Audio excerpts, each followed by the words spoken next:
Hello and welcome to the Remiles Academy. In today's session, we'll discuss some important newspaper articles from 2nd November 2022. For more study materials and updates, you may also join our WhatsApp group. We'll provide the link of the group in the description below. So this is the list of topics that we'll cover in today's session. Let's start. The first article for the day is about the growing DNA testing. Now, the Supreme Court has recently observed that the number of DNA testing in India has increased manifold in the recent times. So this is the reason why the news says that the Supreme Court has voiced concerns over the increasing use of DNA testing to prove a case.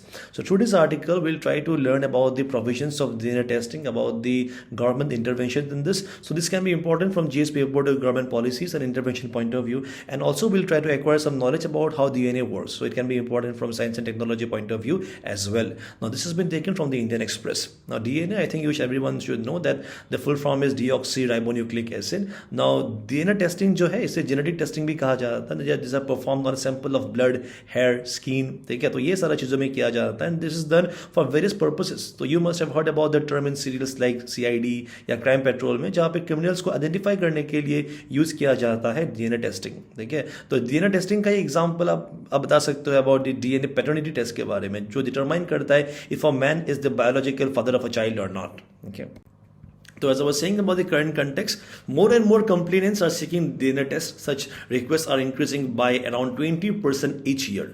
तो क्या हो रहा है, देखिए जो DNA test होता है ना, तो ये नॉर्मली कोर्ट प्रिस्क्राइब करता है कि डीएनए टेस्टिंग किया जाए टू प्रूव सर्टेन फैक्ट, ठीक है, to establish certain fact or to establish a kind of relationship or to establish the event of a crime, ठीक है. तो इस केस में क्या हुआ है, the more and more जो stakeholders है, they're requesting the court to perform DNA testing, and this company called the DNA Forensic Laboratory Private Limited, now it tests around 300 to 400 samples each month. हर महीने इतना सारा temple set किया यहाँ पे test किया जाता है, which are by both the private and the court mandated, ठीक है. The numbers were only 30 to 40 till 5 years ago. तो 5 साल पहले तक बस 30 या 40 ही था एक महीने में, but now you can see it has increased almost to 10 times. The DNA Forensic Laboratory Private Limited is one of the biggest centers which is accredited with the National Accreditation Board for Testing and Calibration Laboratories. So this is basically an authorized center which is responsible for conducting various DNA tests upon the request of the private players or you can say from the court as well. So although the 3000 odd DNA tests, अब देखिए अगर आप ये figure देखोगे तो साल में आप कह सकते हो कि लगभग 3000 से 4000 यहाँ पे टेस्ट होते हैं इंडिया में DNA test. Now this is quite insignificant because आप अगर ये कंपेयर करते हो तो 70 other nations, तो ये जो 70 other nations है, they completely rely on DNA technology only, ठीक है. But the spike in the demand, तो ये जो बढ़ा है case, now this contradicts worries about the privacy and probable data abuse, ठीक है. तो देखिए अभी कंसर्न क्या है, the main concern regarding the DNA testing is that justice versus privacy. तो देखिए अगर आप DNA टेस्टिंग कंडक्ट कराते हो on a particular person on a sample of hair or blood whatever you do, तो इस तरीके से आप यहाँ पे जस्टिस तो आप एस्टेब्लिश कर सकते हो, डेफिनेट है कि you can bring about justice, but then again it is said, it is believe that यहाँ पे डीएनए टेस्टिंग कराना against someone's will is actually against his right to privacy, ठीक है, because a person who has got his own blood sample he may not want to get it tested, ठीक है. तो if you are forcing someone to have his blood और sample of hair tested for DNA, then definitely we can say it is against his right to privacy, because right to privacy you should know that it is guaranteed under the Constitution of India under the fundamental rights, ठीक है. So it's a fundamental right which is guaranteed under Article 21. The Supreme Court has recently held that compelling an unwilling person to undergo a DNA test would be violation of his or her personal liberty and right to privacy, ठीक है.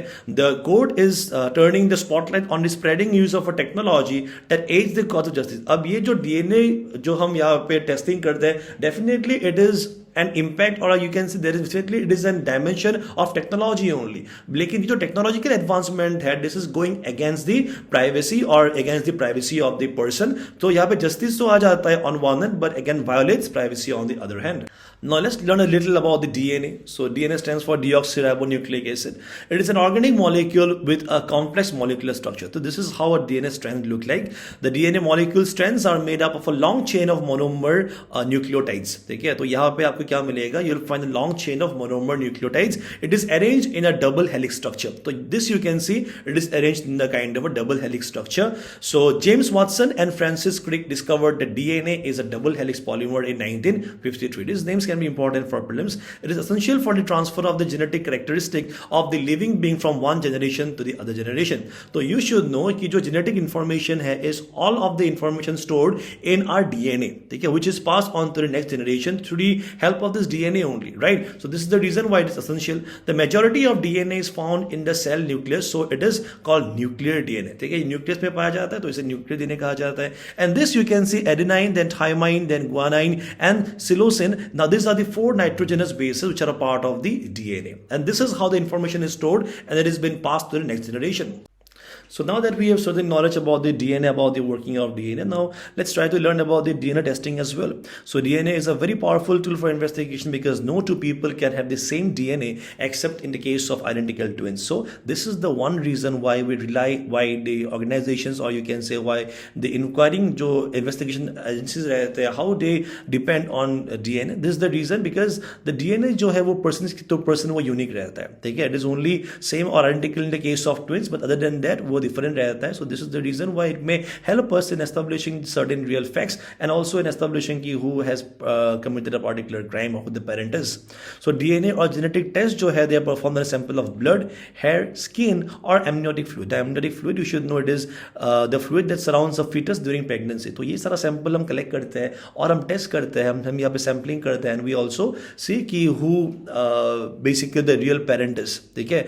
तो DNA testing जो is essential for identifying and bringing justice in cases involving abandoned mothers and children. Often you have heard in the news about the abandonment of children, about the babies. तो क्या होता है, इससे क्या हो जाता है, अगर मान लीजिए baby है, if it is abandoned, then through the baby's samples, through the blood samples of the baby, we can also learn about his or her real parents के बारे में, ठीक है. So it is also a very powerful tool which is used in civil cases, but the tool has to decide the matter relating to the maintenance and find the parents of the child. Often you must have heard कि यहाँ पे क्या हो जाता है, कभी कभी it is doubtful कि द चाइल्ड का जो असली पेरेंट है वो कौन है. तो इस केस में क्या हो जाता है, यहाँ पे सिविल केसेस के दौरान अगर मान लीजिए कुछ डिवोर्स वगैरह का कुछ केस है, तो उस केस में जो चाइल्ड का मेंटेनेंस का बारे में या चाइल्ड के जो रियल पेरेंट के बारे में, you can also establish fact और you can also have real knowledge about the real parent of the child through the DNA sampling only, ठीक है. एंड अगर हम टेस्ट का बात करेंगे, they are also used in criminal investigation by the police, जैसे आपने देखा होगा इन सीरियल्स लाइक सीआईडी में या मान लीजिए इन क्राइम पेट्रोल में, जहाँ पे जो डीएनए सैंपल से वो कलेक्ट किया जाता है फ्रॉम द क्राइम सीन. तो क्राइम सीन से मान लीजिए कुछ ब्लड सैंपल मिल गया या मान लीजिए कुछ एक हेयर सैंपल मिल गया, तो उसी को कंपेयर किया जाता है with the list of alleged जो भी सस्पेक्ट है, और सस्पेक्ट से हम यहाँ पे ये पता कर सकते हैं by matching the DNA we can also learn about the person who was actually involved in this particular offence. So now India के केस में देखिए, अगर हम बात करेंगे लॉज के बारे में, तो इंडिया में ऐसा कोई लॉ है नहीं which can provide specific guidelines to the investigation agencies और the court for dealing with the DNA testing. Basically DNA testing के लिए ऐसा कुछ स्पेसिफिक लॉज इंडिया में है नहीं, ठीक है, ऐसा कोई कानून अभी तक बना नहीं है. But section 53 of the CrPC, that is the code of criminal procedure जो है 1973, now this section authorise a police officer for getting the assistance of a medical practitioner, ठीक है. तो मान लीजिए कुछ एक क्राइम हुआ है, तो वो क्राइम वो जो क्राइम का इन्वेस्टिगेट करने के लिए, तो यहाँ पे हेल्प ले आप कह सकते हो जो इन्वेस्टिंग ऑफिसर है, he or she is allowed to take the help of a medical practitioner. So this basically इसमें क्या हो जाता है, पुलिस यहाँ पे goes for the DNA sampling to the medical practitioner only. The section does not enable to collect blood, semen et cetera for bringing the charges against a person. अब देखिए, अगर आप देखोगे डीएनए के केस में जो टेस्टिंग यहाँ पे एक और इशू है from the court side, that the courts are also reluctant to use the DNA test, ठीक है. बहुत आप देखोगे कि अफसर बहुत कम अफसर में the court actually prescribes the DNA testing. Now because there are serious questions raised regarding the right to privacy, ठीक है, जो right of privacy है which comes under the article 21. You should know that right to privacy is actually a fundamental right of a person which is guaranteed under article 21 of the Indian Constitution, ठीक है. And also यहाँ पे ये भी कहा जाता है कि this particular DNA testing is also against the right against self incrimination, ठीक है. So article 23 जो है यहाँ पर article 20 subclause 3, so according to this basically no person accused of any offense shall be compelled to be a witness against himself. So this is the reason why why no person can also be compelled actually to undergo DNA testing, because it will be kind of self witnessing, or it will be coming under the self incrimination only. So this is the reason why violation माना जाता है DNA testing, violation of Article 21 and Article 20 subclause 3. So as I was saying, there was no kind of central legislation which includes the matters leading to DNA. तो इसीलिए the parliament has actually decided to bring about a law. ठीक है, अब आपको पता होगा कि law के लिए एक बिल लाना पड़ता है, तो यही बिल लाया गया था, that is DNA technology use and application regulation bill लाया गया था इन 2019. ठीक है, तो यहाँ पे जो बिल है, इस बिल का पर्पस ही यही है to regulate the use of DNA information for establishing the identity of people, ताकि जो ये डीएनए इसे रेगुलेट किया जा सके. तो सेंट्रल गवर्नमेंट ने एक मेजर लिया था, बट देन अगेन ये जो बिल है अभी तक ये पास नहीं हुआ. It is still in the Lok Sabha stage only, अभी तक इसे पास नहीं किया गया. तो बाद में जब ये पास हो जाएगा, जब ये एक्ट हो जाएगा, definitely will be able to regulate the DNA testing as well. तो डीएनए ये जो बिल है, ठीक है, जिसे कहा जाता है डीएनए प्रोफाइलिंग बिल, तो चलिए इस बिल के बारे में थोड़ा देख लेते हैं. तो this bill was introduced in Lok Sabha. ठीक है, this bill also tries to establish a regulatory framework for the usage of DNA information. तो एक पर्टिकुलर डीएनए टेस्टिंग से या सैंपलिंग से जितना भी सारा इंफॉर्मेशन डिराइव होता है, so this should be regulated. ठीक है, अब यहाँ पे देखिए एक डेटा बैंक मैनेज आप कह सकते हो कि एस्टैब्लिश किया जाएगा या मेंटेन किया जाएगा according to this particular bill. The bill also seeks to establish a nationwide bank of DNA where crime scene index, suspects or offenders, missing or unknown person indices will be maintained. तो इस तरीके से हम अगर एक database maintain करते हैं of DNA of various criminal, आप कह सकते हो, या मान लीजिए जो पर्सन मिसिंग है, तो उसमें क्या हो जाएगा, the various police agencies across India will be able to access the data from it. ठीक है, तो इस केस में क्या हो जाएगा, अगर मान लीजिए कि कोई पर्सन मिसिंग है या कोई पर्सन मतलब मान लीजिए कि सपोज एक क्राइम हो चुका है एंड मान लीजिए जो क्रिमिनल है he belongs to a different state, तो इस केस में क्या हो जाएगा, will be able to access information about the particular criminal from this particular database only of the data bank of the DNA. ठीक है, और यहां पे बताया गया about specifically listed matters for testing. तो देखिए टेस्टिंग जो होगा it will only be conducted under this particular offences, that is offences under the Indian penal code which is useful for investigating offences. ठीक है, तो इस केस में क्या आ जाएगा, offences which are in special laws such as immoral trafficking के case में, domestic violence, civil right violation and also motor vehicle act etc.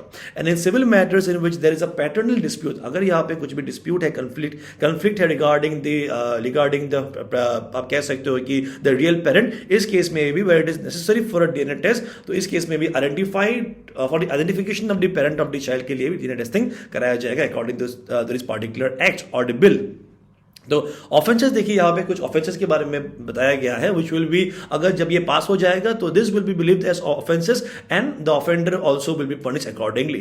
तो ऑफेंस क्या रहेगा according DNA, for disclosure of DNA information. अगर मान लीजिए कोई एक पर्टिकुलर लैब है, तो उस लैब में अगर कोई अपना डीएनए टेस्ट कराता है, तो वो जो सैंपल्स है, जो उसमें जो भी सारे इंफॉर्मेशन है डीएनए से, so the particular lab is not allowed to share the information with anyone. तो दिस विल, अगर वो शेयर करते हैं, it will be taken as an offence. And also using DNA sample without authorisation. आप किसी का आप सैंपल आप नहीं ले सकते हो विदाउट हिज और हर ऑथराइजेशन. तो इसी टॉपिक के बेसिस पर please practice question, please answer in the comment section. The next article is about India's biggest hyper scale data centre. ठीक है, तो दिस पर्टिकुलर इंफॉर्मेशन और आर्टिकल से हम यहाँ पे बात करेंगे अबाउट डेटा के बारे में. So data you should know कि is the information which is process और स्टोर्ड बाय कंप्यूटर. ठीक है, अब ये जो डेटा है इट इज वेरी इंपॉर्टेंट. इसे आजकल ऑयल कहा जाता है, it is the new oil, क्योंकि दोनों का ही कितना वैल्यू है कि नहीं. सो दिस इंफॉर्मेशन जो डेटा होता है may be in the form of text हो सकता है, इमेजेस हो सकता है, ऑडियो हो सकता है, whatever things, whatever storage that we do on our phones, our laptops, everything is coming under the data only. ठीक है, तो देखिए न्यूज क्या है, the chief minister of UP that is Yogi Adityanath has inaugurated north India's first hyper scale data centre Yotta D1 in greater Noida on Monday. तो ये UP में एक यहाँ पे इनॉग्रेशन हुआ है of a data centre. Now this is the biggest data centre of India, not of the world but of India. ठीक है, तो ये जो डेटा सेंटर है this is going to be open in the knowledge park. ठीक है, knowledge park in greater Noida. So Yotta D1 was built at a cost of 5,000 crore and is the country's biggest and UP's first data centre. And you should know ये north India का ये पहला है. And this can be important for prelims, the name and the location, and also from mains it can be important from GS paper three growth and development point of view. It's been taken from the Indian Express. So अब देखोगे this on the picture you can see this is a data centre. ठीक है, so आपको शायद if you have been to a bank, if you have been to a telecom company, तो उसमें भी रहता है सर्वर का एक पर्टिकुलर रूम, है कि नहीं? तो वो जो ऑफिस में जो एक अलग सा एक रूम रहता है ना, उसी को कहते हैं डेटा सेंटर। तो normally for the big companies, जितना बड़ा कंपनी है, जितना ज्यादा उनका डेटा है, उतना बड़ा रहेगा उनका डेटा सेंटर। तो ये जो फेसबुक का डेटा सेंटर आप देख रहे हो, दिस इज इन स्वीडन, ठीक है? तो आप जितना भी आप फोटोज वगैरह अपलोड करते हो, वो जाके वो कोई फेसबुक डेटा सेंटर में अपलोड हो जाता है, ठीक? हम कहते हैं क्लाउड, बट एक्चुअली वो जाके कई डेटा सेंटर में अपलोड होता है, ठीक है? तो यहाँ पे बताया गया है कि while inaugurating North India's first hyperscale data center, Yota D1, the CM of UP explained this that the state achieved the target of installing 250 megawatt of storage capacity. तो बेसिकली यहाँ पे जो गवर्नमेंट है, देखिए, the UP का government had actually targeted of installing this capacity of storage capacity of basically of data. So this particular target has been achieved through this establishment of the new hyperscale data center with an investment of rupees 20,000 crore within a year of launching its data center policy. तो अब जो ये जो Yotta D1 है, so Yotta D1 build at a cost of ₹5,000 crore में बनाया गया है ये hyper scale data centre. It is the country's biggest and UP's first data centre. It is spread over an area of 3 lakh square feet at the upcoming data centre park in greater Noida in Uttar Pradesh, ठीक है? So ये जो data centre है, as you can see, it is a building और a dedicated space within a building और a office which is used for various purposes like telecommunication and storage system. Data centre stores and shares application and data. It compresses components, यहाँ पे बहुत सारा कुछ रहेगा, जैसे कि switches, then storage system, servers, routers, wires, fibres etcetera. So अब ये जो डेटा सेंटर है, what is the significance of data centre? ये इंडिया में या यूपी में से क्यों एस्टेब्लिश किया गया है? सो द डेटा सेंटर जो है, इसके बारे में आपको जानना चाहिए कि it will increase the data storage capacity of the country. तो इंडिया का जो डेटा स्टोरेज कैपेसिटी है, इट इज ओनली करेंटली 2% है, ठीक है? वर्ल्ड में अगर आप देखोगे, दुनिया में जितना कैपेसिटी है, इंडिया का बस 2% ही है। लेकिन इंडिया का पॉपुलेशन इतना ज्यादा है, इतना यहाँ पे लोग, the people are technologically advance, that everyone is using a smartphone or a laptop this days, है कि नहीं? तो इंडिया में आप देखोगे वर्ल्ड का 20% जो डेटा है हम ही कंज्यूम करते हैं, लेकिन जो कैपेसिटी है वो काफी कम है, ठीक है? तो this is the reason why it will help us in maintaining our data in India itself. It is also expected to increase the GSDP of UP, ठीक है? बिकॉज सिग्निफिकेंटली, अगर मान लीजिए ये जो लार्ज जो ये डेटा सेंटर बना है, जब यहाँ पे कंपनीज इनके साथ टाई अप करेंगे, जब कंपनीज अपना डेटा स्टोर करेंगे, ऑब्वियस सा बात है, तो यूपी का जो जीएसडीपी है, that is the gross state domestic product, वो भी काफी बढ़ जाएगा, ठीक है? और इस तरीके से the state of UP will also be able to bring about investment from foreign countries, and also they will be able to bring about huge employment opportunities for the youth. So Yota D1 features internet peering exchanges and direct fiber connectivity to and from the global cloud operators to make it extremely useful for global connectivity. तो global जो भी सारे giant हैं, तो वो भी ये जो Yota D1 है, इनके साथ basically they can merge up and also store their own data. Yota D1 will be the first pillar of North India में ये पहला है, और नॉर्थ इंडिया में ये जो Yotta D1 is based on spectrum of 5G only. The presence of a data park would allow big companies like Google and Twitter to have a data centre for hosting, processing and storing data. So basically this kind of a positive news, because the various companies, the technical giants of the world, now they will be able to come in India and also store their data in India as well. With 5G and edge data centers rolled out from the center, consumers will get easy access to videos, banking facilities at a faster pace. तो ये तो हो गया about the Yotta D1 के बारे में, the new data centre के बारे में। थोड़ा बात करते हैं about the India data industry. So देखिए, इंडिया का जो डेटा आप कह सकते हो जो रिक्वायरमेंट है, ठीक है, जो डेटा सेंटर है, तो ये बेसिकली इंक्रीज हुआ है after the covid pandemic. The current size of the Indian data centre industry is $5.6 billion and the unprecedented covid crisis जो था, it propelled the data centre business providing unexpected Tailwind, ठीक है? तो ये जो push है, सडन जो ये राइज है, it was because of the covid restriction, because you know during the covid the number of education institutes they have shifted to online classes. Then आपको पता होगा about the work from home, है कि नहीं? तो इससे क्या हो गया था, जो डेटा रिक्वायरमेंट है और जो डेटा स्टोरेज कैपेसिटी रिक्वायरमेंट है, वो काफी गुना बढ़ गया था इंडिया के केस में, ठीक है? So the lockdown and subsequent restrictions became a massive catalyst for digitisation across the sectors like banking, education, shopping et cetera. तो आपको पता होगा कोविड-19 के टाइम में most of this sectors they had shifted to the digital mode, ठीक है? तो आपको पता होना चाहिए कि recently the Indian railways is also switching to a completely paperless working, ठीक है? तो वो पेपर भी यूज नहीं करेंगे from 1 November. So it is digitizing all business processes and file work through an e-office system in the railway board office. तो इसके लिए भी उनको क्या चाहिए होगा, एक डेटा सेंटर चाहिए होगा, है कि नहीं? Then about the NIC data center के बारे में, the National Informatics Center जो है has set up the state of the art national data center at NIC headquarters in Delhi, then Pune, Hyderabad and Bhubaneswar, and also 37 small data centers at the various state capitals. ठीक है, तो ये जो सारे initiatives है, this has led to the increased use of data consumption and also internet bandwidth across the country. तो जो first data center है by this NIC was established in Hyderabad in the 2008. The foundation stone of the first NDC for North East region के लिए अगर बात करेंगे तो ये गुवाहाटी में एस्टैब्लिश हुआ था इन फरवरी 2021.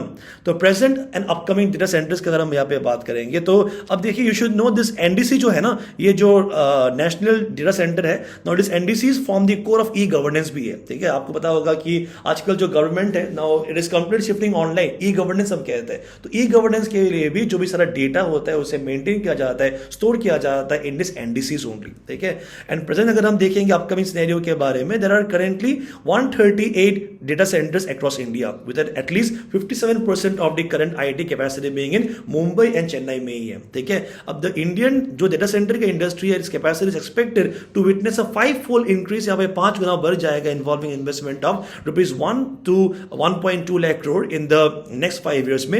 Over 45 data centers भी अभी बन जाएगा, are planned to come up in India in by the end of year 2025. तो 2-3 साल में ही और भी 45 data centers will be going to be inaugurated across India. ऐसे टॉपिक के बेसिस पर please practice question, please answer in the comment section. The next article is based on state of Arunachal and also north east India. जब देखिए आपको पता होगा कि north east में जो डिस्टर्ब्ड एरियाज है, they come under an act called AFSPA, जो मैंने कवर किया हुआ है in my previous newspaper analysis. तो आसफा का मीनिंग है arm forces special power act. तो अभी यहाँ पे जो ईस्टर्न आर्मी कमांडर है, now he had said during a meeting that more and more areas currently covered by the AFSPA will be denotified as violence parameters come down to an acceptable level in those places.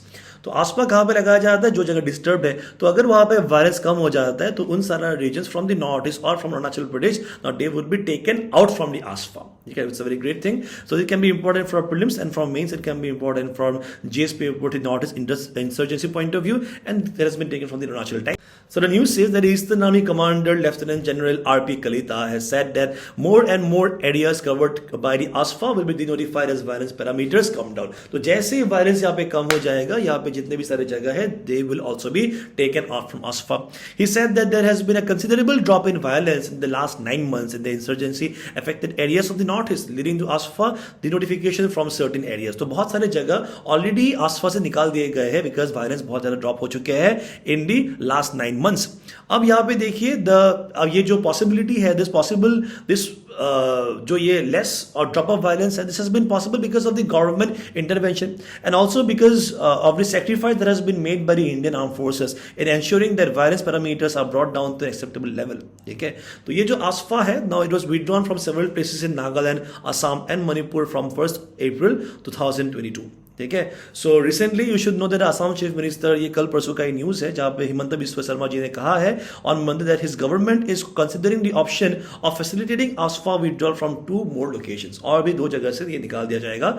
So AFSPA has been extended in Arunachal Pradesh के case में. You should know कि it is applicable in the case of TLC, that is the Tirap Longding Changlang का जो area है वहां पे है, and this will be till the March 30 of 2023 तक है. ठीक है, उसके बाद पता चलेगा कि इसमें मूव कर दिया जाता है कि नहीं जाता है. And also it is applicable in the jurisdiction of Namsai and the Mahadevpur police station. These areas are important regarding with respect to Arunachal Pradesh ASFA. सो आसफा के बारे में थोड़ा जान लेते हैं. It is a colonial era legislation that was enacted to quell the protest during the Quit India movement. ठीक है, ये अभी का एक्ट नहीं है, it was brought about by the British government only. ठीक है, बट इसे अभी भी कंटिन्यू किया जाता है. The ordinance were repealed by an act in 1940. तो इसे निकाल दिया गया था. And the present law effective in North East में was introduced in Parliament in 1958. तो because of the insurgencies in the state of Assam, ठीक है, in the state of Nagaland, Manipur, तो ऐसे केस की वजह से इसे वापस से लाया गया था in 1958. ठीक है, the ASFA gives unrestrained powers to the armed forces and the central armed police forces deployed in disturbed areas. तो जो भी सारे यहाँ पे places है जहाँ पे violence के instances है, now those places are notified as the disturbed areas. तो उसमें उन areas में armed forces को दिया जाता है unrestrained powers. It allows them to open fire, even causing death against any person in contravention to the law or carrying arms and ammunition. Also, it gives them powers to arrest individual without warrant. अगर normally आपको किसी को अगर arrest करना है, then you will need a warrant. तो इस case में there is no warrant needed. On a basis of reasonable suspicion only the arrest can be made and search premises without warrant. The law first came into effect in 1958 के time में आया था, this after independence में. I told you it began before independence only, but after independence it came into effect in 1958 to deal with the uprising in the Naga Hills followed by the insurgency in Assam. तो इस topic के basis पर there's another police practice question, please answer in the comment section. Next article is about the inauguration of Nedir Namlo Kumko by the Education Minister Taba Tedir. ठीक है, तो हम इस बारे में डिस्कस करते हैं बिकॉज ये इंपॉर्टेंट हो सकता है for prelims and for mains GS paper on culture point of view. This has been taken from the Arunachal Times. तो न्यूज कहता है कि द एजुकेशन मिनिस्टर ताबा तेजरी inaugurated the Donyi Polo Nyedar Namlo Kamko in lower Subansiri district. तो he has addressed the gathering. The minister urged them to follow the root and origin of our mother tongue, indigenous faith and tradition and culture in discipline manner. ठीक है, तो this particular ये जो आप कह सकते हो the inauguration of such prayer hall, now this basically helps in preserving और in preventing our rich cultural heritage, right? So referring the Nubu Nekam Yerko, तो इन्होंने example दिया है about this Nubu Negam Yerko के बारे में, which is in Sepa.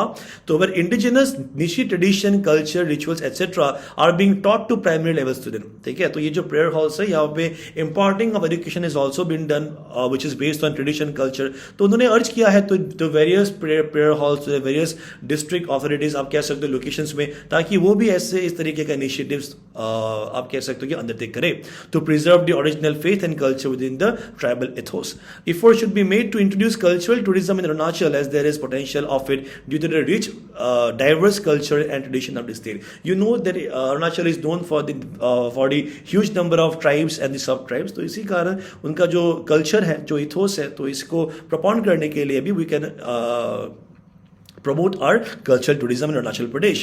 The minister also appealed to the Doni Polo priest to not make high demand for performing pujas. तो जो priest होते हैं तो उनको मना किया है to charge too much and also for the healing charges for the patient as the government is already paying honorarium to them since the last year. तो ये सारा क्वेश्चन मैंने आपको पूछा था in the last videos. Let's look at the answer. So the answer for the questions are, तो पहला है about the constitution of the governor के बारे में, which is according to article 213, and about the Arunachal Pradesh का जो फिश म्यूजियम है, which is the first of its kind in north east India. It is going to be established in lower Subansiri. And also about the सुंग नु festival, जो which is a harvest festival. It belongs to the Meyor community of Arunachal Pradesh. So for now, that was all from our side for this session. Thank you so much for joining, and we'll meet the next one. Bye bye and take care.